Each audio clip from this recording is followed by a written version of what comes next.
You're watching NBA Now by Chat Sports. I am Chase Sr. Let's get to the latest NBA news and rumors. And with the NBA offseason here for a lot of teams not in playoff contention, the rumors are certainly juicy.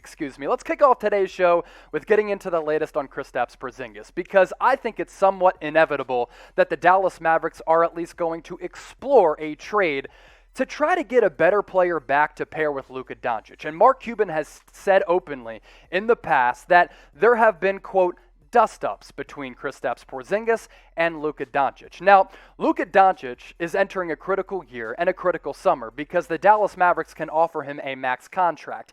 And he smiled during his postseason press conference back a couple days ago when he was asked if he was going to sign that contract extension. So the main priority for the Dallas Mavericks, if Luka says he's going to sign that max, it's keeping him happy in NBA free agency and getting him a legitimate number 2 player. I don't think Kristaps Porzingis is that guy, and a lot of sources around the NBA agree with me on that one. Here's what a source had to say recently to NBA Analysis Network. The Mavericks are absolutely going to entertain the idea of trading Kristaps Porzingis in the offseason, but nobody is going to be interested.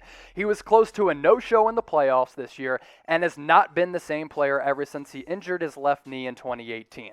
For $30 million a year, there are much better options than Porzingis league-wide. So that's what a source had to say to NBA Analysis Network. I let my feelings be known that I'm not a big fan of KP either, especially after those injuries, and I think, quite frankly, he's somewhat soft.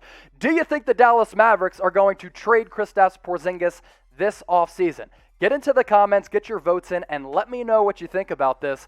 Type T for trade, type K for keep, get your votes in down below. A big reason why Kristaps Porzingis might get traded, why the Dallas Mavericks want to relieve themselves of that salary, that figure is not good for the player that Kristaps Porzingis currently is. This upcoming season, he's going to make $31.5 million. The season after that, $33.8 million. And in 2023-24, that salary, that base salary, jumps up all the way to $36 million. That can really be prohibitive for a franchise that really needs pieces to surround Luka Doncic, because right now he's really the only legitimate star on this roster. Kevin O'Connor, what did he have to say about Kristaps Porzingis on a recent podcast?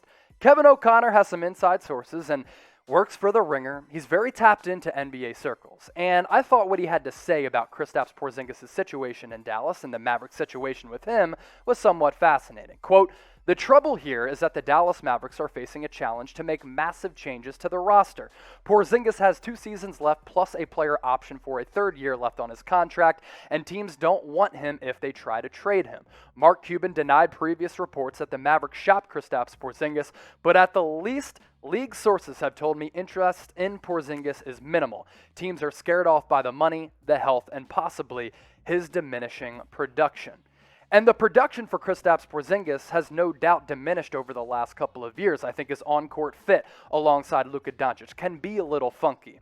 And if Mark Cuban, who's very familiar and tapped into what's going on within the organization that he does run, has said that there are dust-ups between Porzingis and Luka, I'm trying to get him out of here because my main goal is to make Luka happy. As for the favorites to land Porzingis, odds makers have put out some fascinating odds as well. The Boston Celtics, right now the leaders to trade for him at plus 200. Some solid value there. The Warriors coming in at plus 225. The Oklahoma City Thunder, you might be saying, why would they want to trade for Kristaps Porzingis? They're not competing right now. They're not tied down to anybody financially. They're at plus 300 on these recent odds. The Magic at plus 400 and the Wizards at plus 500. We'll see if maybe they pull a trigger for Kristaps Porzingis to pair him with Russell Westbrook and Bradley Beal. I think Kristaps is damaged goods. I think he's somewhat soft. He was a no-show in the first round of the NBA playoffs, and every time I've seen him go up against some legitimate competition, he's folded. And since that ACL injury that he suffered back in 2018, he just has not been the same player. At one point, you thought he was going to be a unicorn, an athletic freak who was a rim-running guy who could also stretch the floor a little bit and be a legitimate modern-day big man. But his game has changed because of those injuries, and I think when he tries to bang down low against some legitimate centers across the league, he just doesn't have that physical presence that you need in that position. And while the raw numbers for this past season were just okay, the eye test will tell you Kristaps Porzingis isn't it, especially when you're paying him north of $30 million over the next 3 seasons. So grade Kristaps Porzingis right now in this current moment as a player. Very simple. A, B, C, D, or F. Be honest with me, play the scout, be the general manager, and grade how you think Kristaps Porzingis is right now as a player in the NBA, A, B, C, D, or F. Be sure to get your votes in down below and let me know what you think about the current status of Kristaps Porzingis. I said he's soft, he's overpaid. I frankly don't think he's all that good, but for teams out there who are looking to make a splash this offseason, and they're trying to get rid of a big salary, Kristaps Porzingis could be a guy they trade for. I'm talking about the Boston Celtics with Kemba Walker, as well as the Golden State Warriors. Make sure you're subscribed to our main Chat Sports YouTube channel, and if you're just joining us for the first time today, we appreciate you. And if you're asking yourself, why should I subscribe to Chat Sports? Well, we're closing in on 250,000 subscribers, so our growth here at the company has been unbelievable. And also, let Chat Sports be your NBA offseason hub for all of the latest free agency rumors. And also, leading up to the NBA draft, we're going to continue to break down and scout some of these NBA draft prospects. So either hit that big red subscribe button down below or go to youtube.com/chatsportstv and subscribe to the best NBA coverage here on YouTube. What's the deal with Kyle Kuzma? That's a monster question that the Lakers have to address this offseason as they try to build their roster for the better around LeBron James and Anthony Davis. Is Kyle Kuzma going to get traded? It could happen because according to some reports, the front office brass in Los Angeles has become very frustrated with Kyle Kuzma's play as well as his lack of development. And that development is at a standstill right now. It wasn't too long ago when Kyle Kuzma was the leading scorer on the Lakers. And I understand that team wasn't great from a win-loss perspective, but you thought this was going to be the next really good young player within this organization. That's why the Lakers signed him for $13 million per. Here's the problem, though. Lakers have to address a lot of roster questions. They're simply not good enough, even though they're 1 year removed from an NBA championship. And they have negative $9 million in cap space, whereas Kyle Kuzma, he's on the books through the 2023-2024 season at $13 million per year.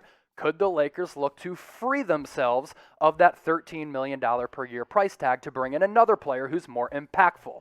You look at the numbers for what Kyle Kuzma did this past year, and they weren't terrible when you factor in LeBron James when he was healthy and Anthony Davis and the fact that Kyle Kuzma was getting some offensive shots taken away from him.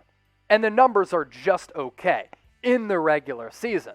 But I became very concerned with what Kyle Kuzma did in the playoffs because these numbers that we're about to show you right here were abysmal. They were disastrous, and I thought Kyle Kuzma was a flake in the playoffs. 21.5 minutes, 6.3 points per game. He shot a frigid cold 29.2% from the floor and just north of 17% from three-point range. When Anthony Davis went down, guys like Kyle Kuzma and Dennis Schroeder had a golden opportunity to step up and really prove themselves as legitimate players on this roster and difference makers. Kyle Kuzma did not take advantage of that opportunity. Here's what an NBA agent had to say to Evan Massey about Kyle Kuzma's status within this organization moving forward.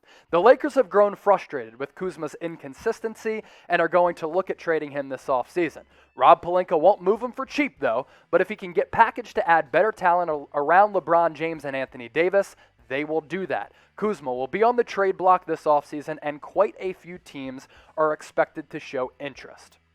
This is something to monitor as we move forward in the NBA offseason because teams are definitely going to be concerned at the lack of production as well as the lack of development for Kyle Kuzma. This is what pops in my mind, though. I just think that Kyle Kuzma's confidence is shot. Anthony Davis, LeBron James are in the spotlight, and Kuzma just hasn't been the same player the last 2 years. Now, a lot of that is because he doesn't have a lot of volume in terms of shots offensively, but I think his confidence is just shot being in one of the largest media markets and one of the most pressure-packed organizations in the league. I just think that because he's paid $13 million, his production has dipped, it would be best for the Lakers to move on from him and for Kyle Kuzma to leave the Lakers. So do you think Kyle Kuzma is worth that aforementioned $13 million per year salary? Let me know what you're thinking about Kyle Kuzma's price tag here. Type Y for yes, Chase, he's worth $13 million. Type N for no. Get your votes in the comment section down below. Derrick Rose was one of the best stories across the entire NBA this past season because he was able to revive his career in miraculous fashion with the New York Knicks.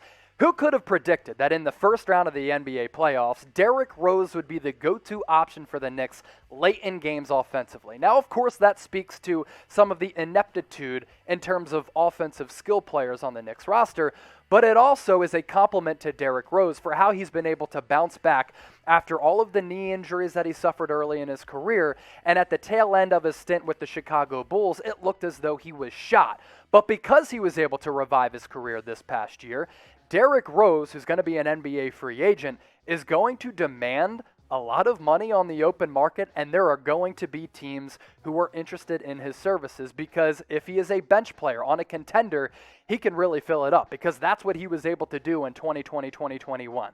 Derrick Rose put up really solid numbers, and one of the things that stood out to me was his ability to kind of reinvent himself after being that Russell Westbrook type player before Russell Westbrook was in the NBA, because that's what Derrick Rose was. He was a human highlight reel. His athleticism was exhilarating. He was a guy who could yam a dunk on anybody, but the injuries really cost him a lot of bounce and explosiveness. But you saw some of that bounce, explosiveness, and athleticism return this past season, and the numbers were really solid. 14.5 points per game, little north of 4 assists. He shot 47% from the floor, and going back to how he's reinvented himself, early in his career with the Bulls when he won an MVP in the late 2000s, he wasn't a three-point shooter. This past year, shot nearly 40% from three. So if he can continue to do that and shoot at that clip from distance, there are going to be contenders who are going to be willing to offer him, let's say, between $10 to $15 million. Here's what an NBA executive had to say to NBA Analysis Network about Derrick Rose, and maybe the possibility of him teaming up with LeBron James and Anthony Davis and going from New York to Los Angeles. The Knicks would absolutely love to bring Derrick Rose back for another year or two. He was a perfect fit, and Tom Thibodeau would like to keep him on the roster. However, there will be plenty of other suitors, including your Los Angeles Lakers, who will be looking for a new point guard with Dennis Schroeder leaving town. LA is a serious threat to land Derrick Rose. Laker Nation, who would you rather have on this roster? Dennis Schroeder, who turned down a 4-year, $84 million contract extension, or Derrick Rose, who you could probably get between $10 to $12 million? Dennis Schroeder, like Kyle Kuzma, didn't play all that well in the NBA playoffs, and I don't think he's worth around $20 million a year. Yes, he's in his mid to late 20s. He is a much younger option than Derrick Rose, but I think Derrick Rose could help you in the immediacy of the moment next year when you're ready to compete for a title when LeBron and AD are back. Take a look at what Derrick Rose did this year and why I've just been so impressed with him, and just the awesome story that is D. Rose. I mean, what a story for him coming back from all those injuries, as I mentioned. He looked great at 32 years old because that explosiveness certainly returned, and I thought he was a legitimate go-to option for the Knicks late in games offensively. I talk about him evolving. The three-point shot, a reason for that because he's been able to extend his game a little bit. And if the Lakers were to bring him in, this is a guy who's really experienced and has played in a bevy of big-time games as well as NBA playoff games throughout his career. And I certainly think that D. Rose has some gas left. So where do you think Derrick Rose should go? Put yourself in his shoes. Type LAL for the Los Angeles Lakers. I think that's the better title option for next season. Type NYK for the New York Knicks, who, hey, Tom Thibodeau really likes him. They have familiarity there. And why fix it? Or why fix it if it ain't broken? Type NYK for the New York Knicks. Let me know what you're thinking on where Derrick Rose should go this offseason. If you haven't subscribed to our main Chat Sports YouTube channel, I mean, you're making a serious mistake because I'm going to say you're in the minority of people who haven't subscribed. Why is that? Because we are getting closer and closer to 250,000 subscribers as Chat Sports continues to flourish and grow. Let this be your NBA offseason hub for all of your NBA free agency news and rumors, as well as your NBA draft coverage. So either hit that big red subscribe button down below, go to youtube.com/chatsportstv, join the party for the best NBA coverage here on YouTube. Golden State Warriors also have a lot of off-season questions. One of them, they're going to bring back Kelly Oubre Jr. According to Vincent Goodwell of Yahoo Sports, going to be a couple teams interested in Oubre for next season and beyond. That includes the Miami Heat, the San Antonio Spurs, the New York Knicks, as well as the Golden State Warriors. Now, Bob Myers in his postseason press conference did come out and say, We want Kelly Oubre. We want him back. We just traded for him in November. We see him as a valuable part of the future. But where would Kelly Oubre fit in this lineup if Klay Thompson comes back? Are you willing to pay Kelly Oubre $15 to $20 million to come off the bench? A guy who this past year was somewhat inconsistent. The big question for the Warriors, as well as Kelly Oubre Jr. and some of the other teams that might be interested, how much is he going to demand on the open market? Here's a sneak peek as to how much he might be able to secure in terms of the bag. These are similar players with similar skill sets who are making salaries that I believe are going to be somewhere in the neighborhood of what Oubre is going to demand as a free agent. Jeremy Grant finished runner-up in the NBA Most Improved Player of the Year award behind Julius Randle. He's making $20 million per year from the Detroit Pistons. Gary Harris, who was sent to the Magic in that Eric Gordon trade, he's making $21 million a year. OG Anunoby, great developmental story for the Toronto Raptors, making $18 million a year. And Dylan Brooks on his rookie contract making $12 million per year. So I think that there are going to be teams out there who are going to be willing to fork over to Kelly Oubre $15 to $20 million. So from Bob Myers and the Golden State Warriors perspective, do we want to sign and bring back a guy knowing that we have some financial and cap issues when we know that he's a good player but not a great player? And this is what I mean in saying that, because this past year, he was just okay. There were times when he flashed, and he looked really good. But I'd say throughout the majority of his first year with the Warriors, he just wasn't as good as he was on the Phoenix Suns 2 years ago when he broke out. North of 15 points per game, which is a decent number, 6 rebounds, 1.3 assists. The field goal percentage for a guy who you want to rely on to have some volume in terms of field goal attempts at just over 40% or in the low 40s just isn't good enough for me. The one thing with Kelly Oubre Jr., though, you know you're going to get effort every single night. You're going to get athleticism. There are going to be nights offensively when he pops, and he's always going to bring it on the defensive end of the floor as well. So where do you think Kelly Oubre will end up in a few months once the 2021-2022 season begins? Type W for the Golden State Warriors, type O for other. Get your predictions in the comment section down below. If I'm Bob Myers, it's really tough to justify. If I have conversations with Kelly Oubre and his camp, and I'm like, yo, Kelly, we want to bring you back. We see you as having a role on this team moving forward, even with Klay Thompson coming back. You can either be a spot starter for us. You can come off the bench. We want to give you somewhere in the neighborhood of $12, $15 million. You can team up with Steph Curry, Klay Thompson, and Draymond Green, and we can make at least one more run at an NBA championship. If they come back and say, hey, I think my client deserves $20+ million, I'm saying thank you for your 1 year in Golden State, but let's move on.